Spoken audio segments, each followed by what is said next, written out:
Do you want to know how you can buy a business for $0 down? Well, I will tell you. I'm Sarah Sharp. I am a deal attorney who helps people buy and sell businesses every day and dozens of times a year. As a real deal attorney, I see all different ways of financing deals. And one of the ones that's the most appealing and to most people who care about cash flow is how they buy a business without putting any money down. So they can keep all of the money that they have for bad outcomes after closing or to flush out. So they can keep all the money that they do have to invest in the business at closing to make sure it's a success. The answer will surprise you. And no, it is not find a seller finance deal, because those don't really exist. Before I get into it, please like and subscribe to this channel and engage with the content, or check out dealacademy.org, where we have courses that will show you how to become the expert on running your own deal process. So let's talk financing. You found a small business you want to buy and you want to preserve as much cash as possible to make sure that that business is a success. Well, if you like Dave Ramsey or you're afraid of debt, this is not a good solution for you. But if you have evolved into the more of the rich dad, poor dad leverage type of part of entrepreneurship, then I think you're going to already be familiar with the concepts I'm going to talk about. So the SBA 7A loan program, it's not rocket science and it's not sexy, but it is a phenomenal program to finance small business acquisitions. The 7A loan program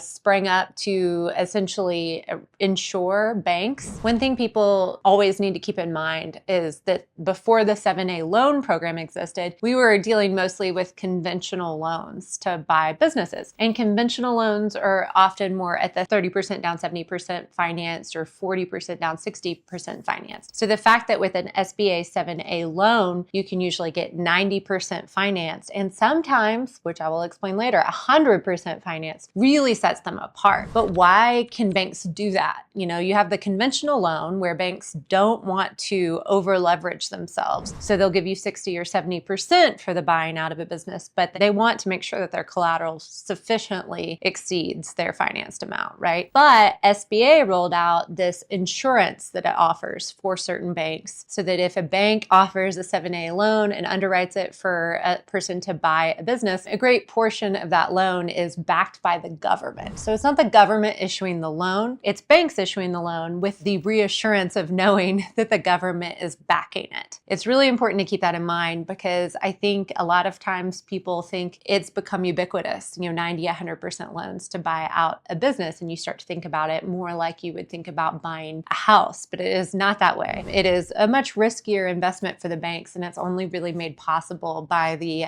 Small Business Administration. So that's the 7A loan concept, is typically that you pay 10% down in cash and then you get 90% lended by the bank. It's really good here to get a preferred lender, an SBA preferred lender, so they don't have to ship anything out for underwriting. So you want a really good bank that is familiar, ideally, with the type of business that you're trying to buy, because every business has its own weird wrinkles. And sometimes, especially, I do a lot of professional services deals and accounting. We don't have many fixed assets, right? So it can be really hard for a bank to get comfortable with the really lean amount of fixed collateral that it's taking on to issue that type of loan. But they're already comfortable with it if they do it all the time, and they're comfortable with what is referred to as cash flow lending if they have some experience with it. And as it compares, perhaps you're buying a professional services firm, you don't want to have to argue with a bank why professional services is a good investment. You want the bank to understand that, have experience with it, and be able to say, relative to the other businesses in this industry we have underwritten, this one is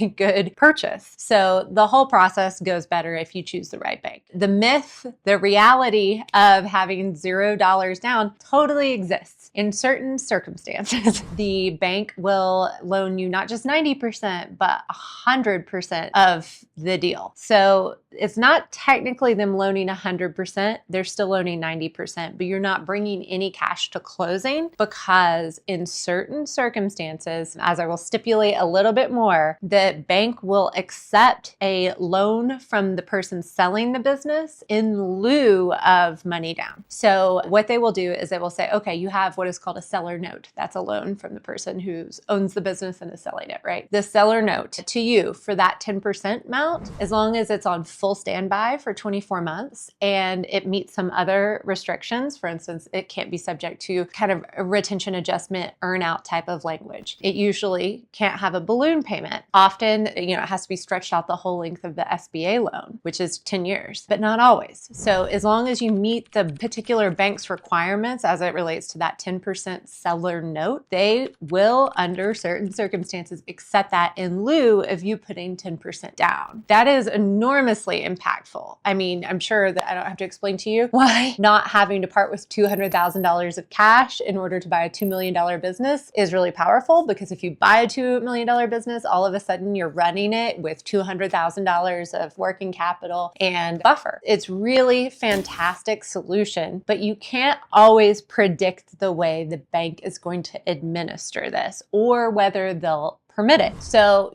deals are multifaceted. Nothing is a good deal in and of itself, right? You have a listing and it's a cool business, but it doesn't make it a good deal. It might be a good business, but the quality of the business has to combine with the offer that you're making in order for it to make a good deal. So the most fantastic business in the world is a bad deal if you're paying 10 times what it's worth. And maybe some of the worst businesses in the world are an excellent deal, like Blockbuster for real estate, if you are paying nearly nothing for it. So the combination is really important, and you do have to work really closely with your bank to figure out if the combination that you're making is going to be good enough, basically, that they're going to underwrite it and allow that seller note. The problem people run into all the time in my world is always in the letter of intent. The letter of intent is where you're giving your offer, right? You're saying, cool business guy, I want to buy it from you, and I think I can pay this much, and I'm going to pay it this way. Anyone who's ever heard me talk, including my friends and family, bless their hearts, knows I think everything in the world should be in your letter of intent. So I think you should be really detailed. I think that is the time to nail down the terms of your agreement. I don't think it's usually a good idea to wait until you've got a 20 or 30 page purchase agreement and embed the terms in there and discuss them for the first time, because then you feel like you have to hire lawyers to negotiate them. Like, get them in the term sheet, get them in the letter of intent, and really dial it in. So I want a detailed letter of intent. Well, cool. You're giving a detailed letter of intent. It can be a very appealing deal if you're doing this 100% down as a 7A loan thing. Very appealing, because what does the seller see? They see 90% cash at close. That's a very appealing deal versus 60 or 70%, or, them being approached by a billion people who think they can convince a seller to seller finance 100% of the sale of their business. Like, 90% cash at close can be really attractive to a seller. So they can be willing to work with you on the terms of that 10%, knowing that it's for the seller note. But where I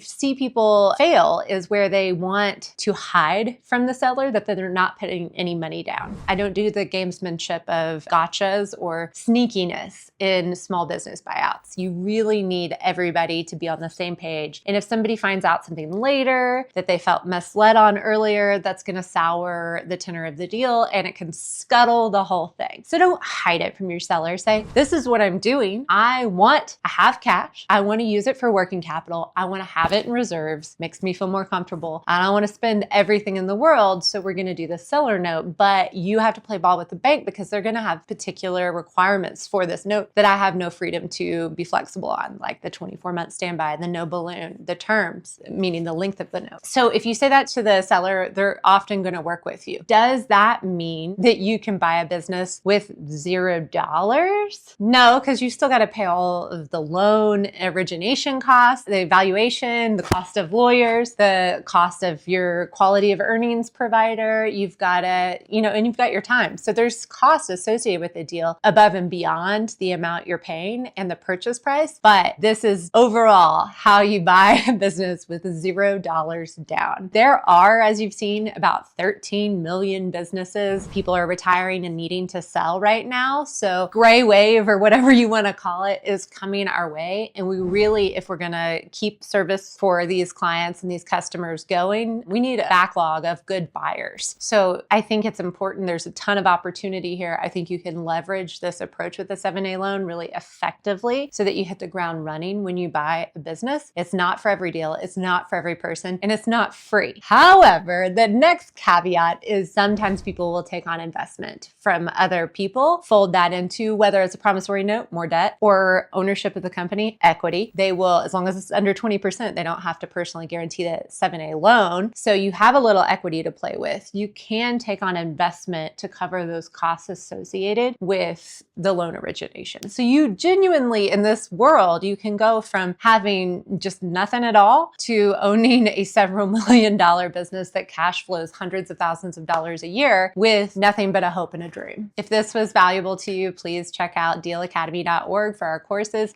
Keep watching for the next video.